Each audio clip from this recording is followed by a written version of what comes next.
we are looking at the latest blockbuster to hit the summer blockbuster scene. It is Fast X. Todd, I think we're gonna start with you again. We're going right back to you. Tell us about Fast X and what you thought. All right, directed by Louis Leterrier. Fast X. It brings back a lot of the past films, which is reflected in the opening scene. Is pretty much like a reliving of the scene of the heist scene in Fast 5 from a different angle, and it's revealed that the son of Hernan Reyes Dante, played by Jason Momoa, was there, and when his father was killed, and on the bridge when they were robbing the drug lord. And he's described as like the devil himself by Cypher, played by Oscar winner Charlize Theron.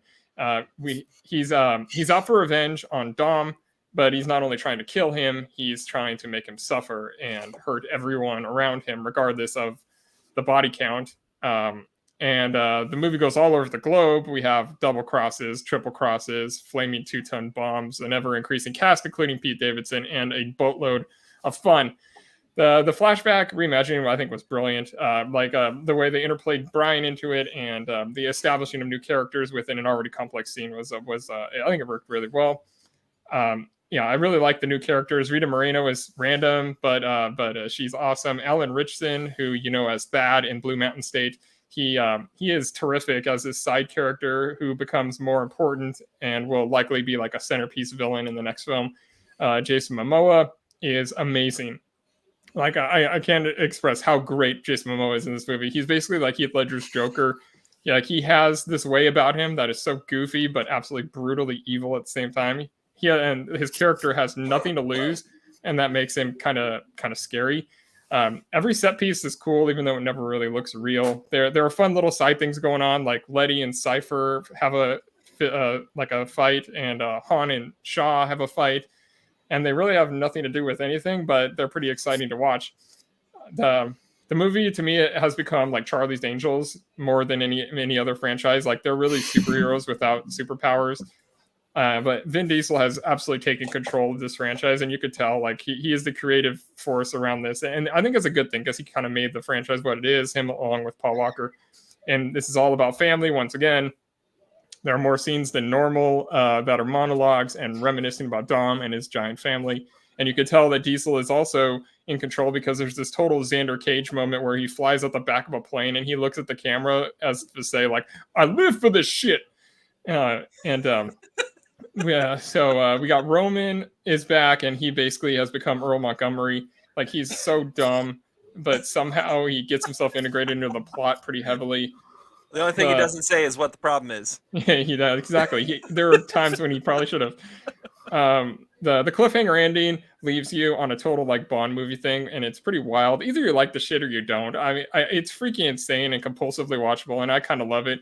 And we get John Cena teaching you that when you're a kid, it's okay to curse if it's song lyrics, stub toes, or freaking cannon cars. I'm giving this movie 3 stars. Screw it. Wonderful. I love it. All right, Zach, you're next. Wow, that was quite a review. I think we had references to national security and a lot of stuff being drawn upon there. I like it. Okay, so my notes from this movie. The fallout will be existential is a line I wrote down from Kang. Great line. 10 out of 10. There's also a line. I noticed that line too. That made no sense. There's also a line that says, I think Ludacris says it. He says, the 7 hills of Rome will turn into 2.5 hills. It's like, yeah, right on. I liked Helen Mirren's line, this is no Roman holiday, and you're definitely no Gregory Peck. That's a good one, yeah. Slapper. That got a lot of hits with the audience.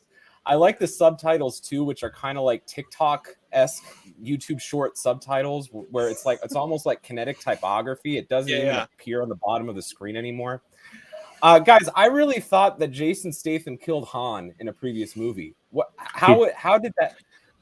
Isn't there like he came back in the last one? They revealed it in the last movie. Hasn't Han died twice? No, he died. Yeah, he only died. But he came back in the last one, which we reviewed. Yeah.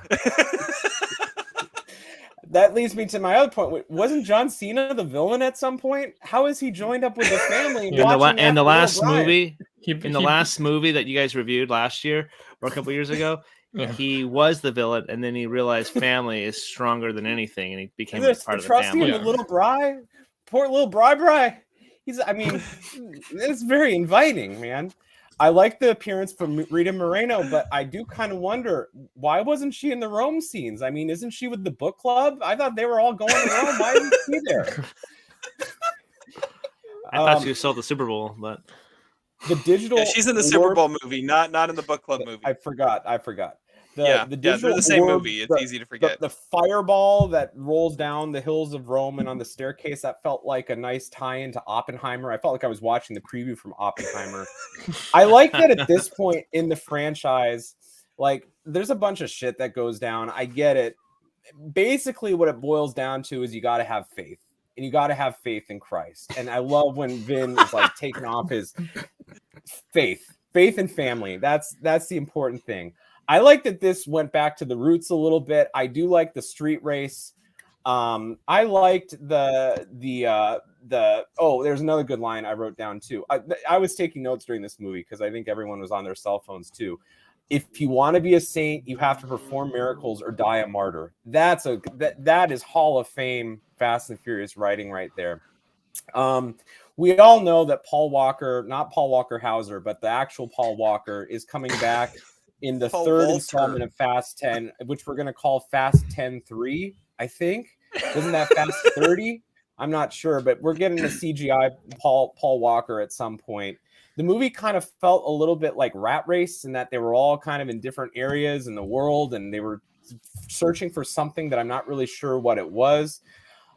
This movie belongs to Jason Momoa. He is in my running for Best Supporting Actor. He's in my list right now. I can't believe I'm doing this. I'm giving it 3 stars. It was everything that Todd said. I liked basically everything in this movie. I can't believe I'm saying it. Fast 9 is my third worst movie of 2021. I don't know. I love the flame. I love the chase. I love the seriousness of Vin Diesel. I love the dedication. I love Brie Larson's spikes. I love that Han and Statham reunite. I love the PowerPoint presentations that are all flashbacks. I love the retconning of Fast 5, but mostly I love Jason Momoa. I don't know what this character is. It is a bizarre amalgam of the Joker and like Cate Blanchett and Thor Ragnarok, a little bit of Philip Seymour Hoffman and Mission Impossible 3. I'm not sure what he's doing, but I'm here for it. It's also like a little bit of Jamie Dornan and like Barb and Star. He's just kind of like, screw it. I'm here for fun. I'm going to put some feathers in my hair, wear a nice boa and pearls, and get my ears pierced. I love it. I love the way this movie ends. Why haven't we done more cliffhangers like that? We don't need exposition. 3 stars. It was great. All right, Adam, you're next. Dude, I'm so happy that he did that. All right.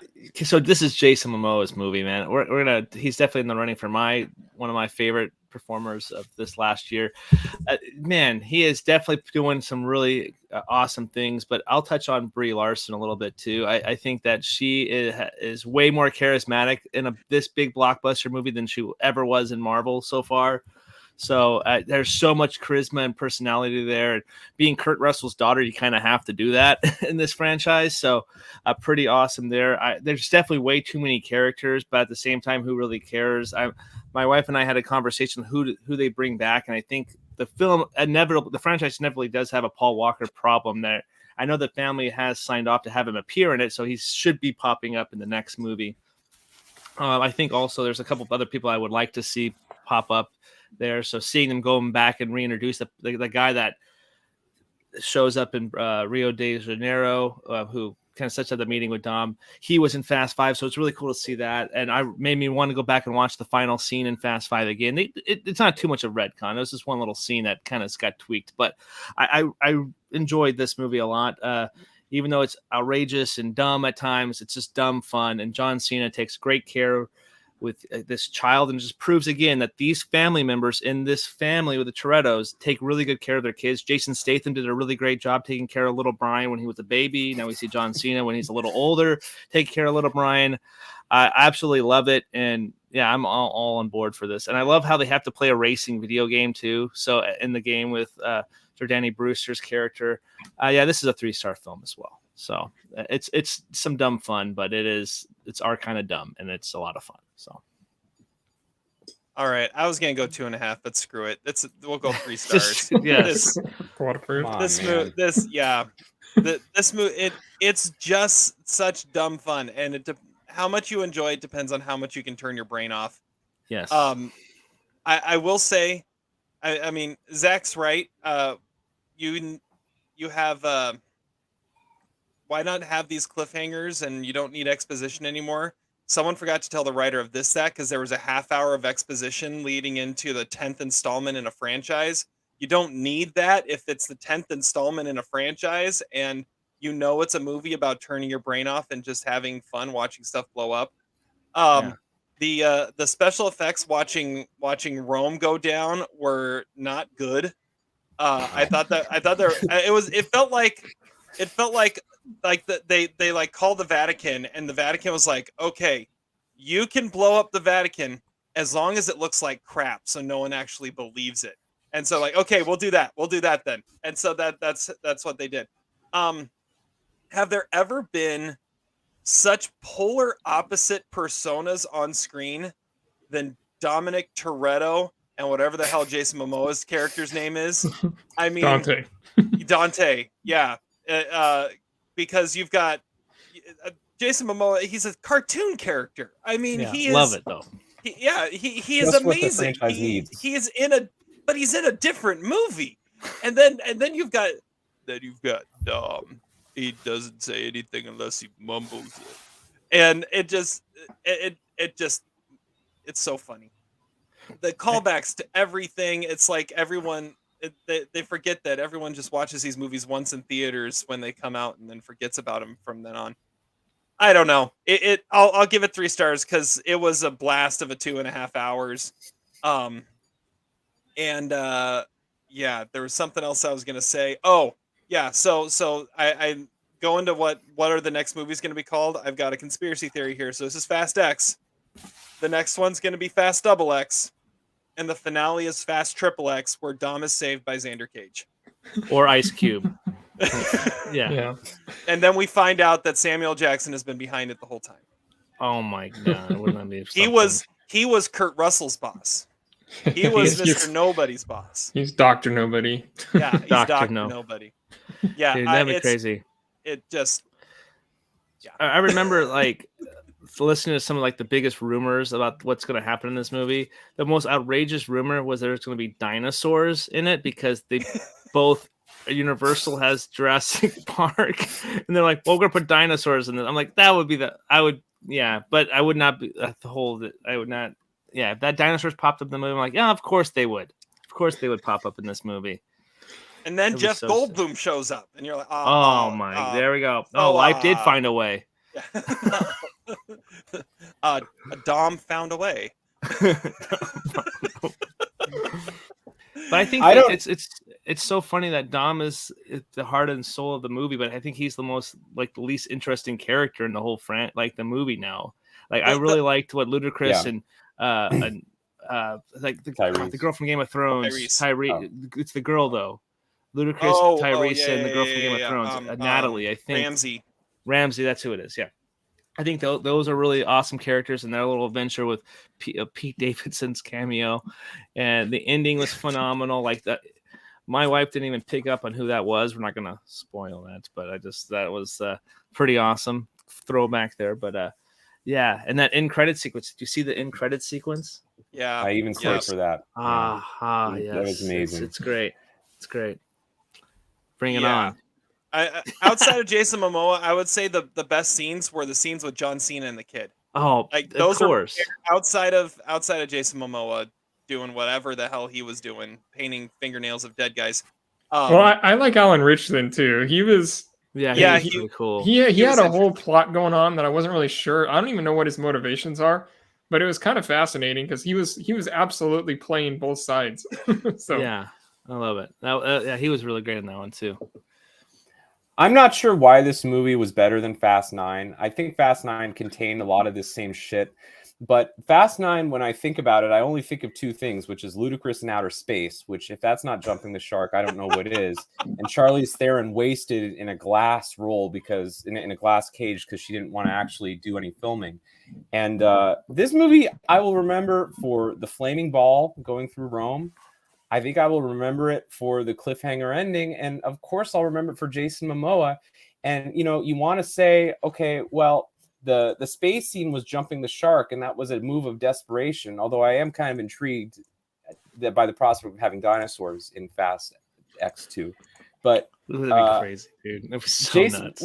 What Jason Momoa is doing is so original. Like I loved it. That is a breath of fresh air in this franchise that really needed it. And I'm not sure what the rest of the characters are doing in the movie. I don't know what the Pete Davidson scene has to do with anything in the movie, but it was there and it was entertaining, and I can't believe I liked it. But it was fun, man. It was everything that you hope for in a movie this stupid. Is Pete Davidson at this point? Is he a nominee for an Almost Sideways Most Punchable Face award? Like I think so. I think he was even confused of why he was in this movie. Yeah, that's true. But we were talking about like who's going to appear next. Like technically, Ryan Reynolds and Kevin Hart are in this universe as well. They could pop up because they appeared in Hobbs and Shaw. I don't know if you guys even seen that movie, but they appeared in it. Well, then obviously they'll pop up at some point. Yeah, it'd be so ridiculous. Anyway, yeah. All right, Todd. Any last words? No. Well, I just want to point out there's one point where Jason Momoa is having like cocktails with corpses, and it was really messed up. And I was like, I don't know if we've ever gone this dark in these movies, but it was pretty cool. I felt like that was like his most Joker moment. Yeah, I felt like that was Jack Nicholson Joker. That was almost like a Tim Burton Joker moment. That could be. It's a good call. Yeah, that's a good shout there, Zach. Yeah, great scene in that. Great scene. Kinda, you have to see the first 9 to get what's going on, but also you really don't. You really don't. They recap it in all the photos. So exactly, they recap everything that's happened before, and it's all about family. So and Corona. It's in theaters and Coronas, family and Coronas. All right, there we go. Yes.